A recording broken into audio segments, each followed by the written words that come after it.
Betsy Devos lacks the qualifications and experience to serve as Secretary of Education.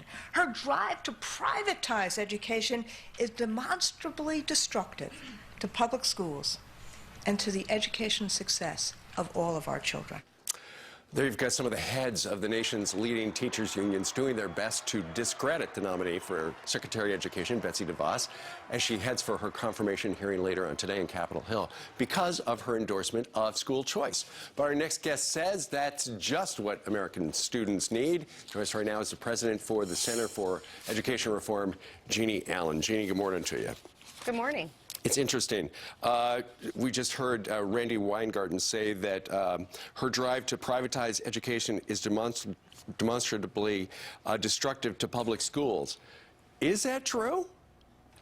Well, if you consider giving parents the power to make a decision about their children's education privatization, it sounds like Randi needs to step down from her job as head of the largest teachers union in the country. Look, this is about power politics for them, but for Betsy DeVos, for President-elect Trump, for those of us working and toiling in this issue for 30 years, this is about giving parents the opportunity to help their kids create the best pathway forward. And what would those opportunities be, Jeanne? Well, day one, when she gets through this hearing today, that opportunity includes trying to put the president's vision of giving every child in America who doesn't have access to a great education that access not by creating more federal programs, but by devolving the power to the states and local authorities where it belongs. You know, choice in this country has been around since the 1990s. People who want to send us back to the 1950s don't recognize that more than half of our kids do not know how to read, write, spell, do math, and everything else at grade level, right? Sure. So school choice really is part of the equation. It really is about giving people the power to make sure that their kids are in the right fit.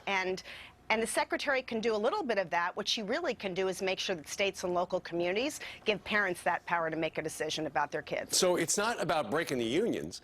It's, you know, the union's still going to be there. It's about giving parents the choice. Okay, you like your public school? Great. Go to the public school. Otherwise, you got choice A, B, and C over here that you can think about. Look, the vast majority of Americans know that the education bureaucracy, as we like to call it, the blob, is way too big, that it gets in the way of kids being able to learn at every level, that the cookie-cutter model of the 1920s, 30s, 40s, 50s, and before doesn't work anymore. We're in an age of education technology. We can beam great things into classrooms at a moment's notice. We need to keep up and step up. We are losing our competitive edge. We've lost it largely to other comparable countries. And education is the key to economic prosperity, and the only way to get that and achieve it for all Americans is if we change the way we do business from the classroom all the way to Washington. Well, let's see what happens today in Washington. Her confirmation kicks off today. Jeanne Allen, we thank you very much. Great perspective. Thank you. All right. What do you think about that? Email us, friends@foxnews.com.